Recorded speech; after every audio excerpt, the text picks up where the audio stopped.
Mungu ni yeye yule jana, leo, hata milele. Kuna watu kama wewe walikuwa na hitaji kama lako, waliomba wakapokea. Kwa nini wewe usipokee?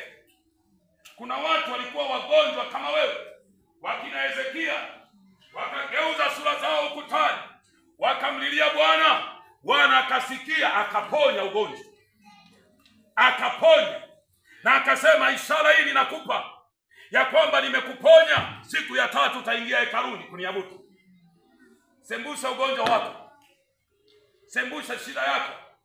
Kuna wanawake walikuwa tasa hawazai, lakini walimjua Mungu alivyo, wakina Ana na Samuel. Biblia inasema hivi, wakaingia hekaluni wakaomba, akaingia hekaluni, akaingia mkataba na Mungu ya kwamba, Mungu, ninataka mtoto, tena mtoto mwanaume, na ukinipa nitakupa wewe. Mungu akatenda, akapata huyo mtoto. Inawezekana uko hapa unahitaji lolote, kuna jambo unalitaka kwa Mungu. Sikiliza nikwambie, wewe mtumaini Mungu.